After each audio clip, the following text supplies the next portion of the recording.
எனக்கு மட்டும்தான் இப்படி நடக்குதா இல்லை ஹோம் பேக்கராக இருக்கிற எல்லாருக்குமே இந்த சுச்சுவேஷன் வந்துட்டு வந்திருக்கா அப்படின்னு எனக்கு தெரியல. நம்ம ஃப்ரீயாக இருக்கிற டைமில் வந்துட்டு அதிகமாக வந்து நமக்கு ஆர்டர்ஸ் வராது. ரொம்ப வேலையாக வீட்டில் ரஷ்ஷாக இருக்கிற டைம் வந்துட்டு கொஞ்சம் ஆர்டர்ஸ் அதிகமாகவே வரும். ஆல்ரெடி எனக்கு கேக் ஆர்டர் இருந்தது, அதெல்லாம் கொடுத்துட்டு வீட்டு வேலையெல்லாம் கொஞ்சம் நிறையாவே இருந்தது. எல்லாத்தையுமே பார்த்து முடிச்சுட்டு சரி டயர்டாக வேறு இருந்தது, அதனால் ரெஸ்ட் எடுக்கலான்னு போய் தூங்கலாம் அப்படின்ற நேரத்தில் வந்துட்டு என் ஹஸ்பண்ட் கால் பண்ணிவிட்டு இந்த மாதிரி கேக் ஆர்டர் இருக்குது, 11 o'clock எனக்கு கன்ஃபார்மாக வேணும் அப்படின்னு சொல்லிட்டு 9 o'clock சொல்கிறாங்க.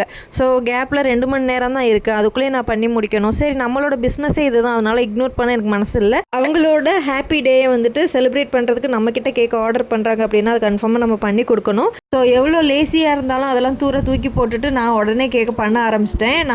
ஸோ அர்ஜென்ட்டாக கேக்கு கொடுக்கணும் அப்படின்றனால நான் வந்துட்டு டிசைன்ஸில் எதுவுமே கான்சென்ட்ரேட் பண்ணலை. அந்த டைம் எனக்கு என்ன தோணுச்சோ ஸ்பாட்டில் அதை மட்டும்தான் நான் கேக் போட்டு ஏதோ ஒன்று பண்ணி கொடுத்துட்டேன். ஃபைனலாக கஸ்டமர் சொன்ன வேர்டிங்ஸை எழுதிட்டு இந்த கேக்கை நான் ஃபினிஷ் பண்ணிட்டேன். வீடியோ பிடிச்சிருந்தா மறக்காம லைக் அண்ட் சப்ஸ்கிரைப் பண்ணி சப்போர்ட் பண்ணுங்கள். பாய்.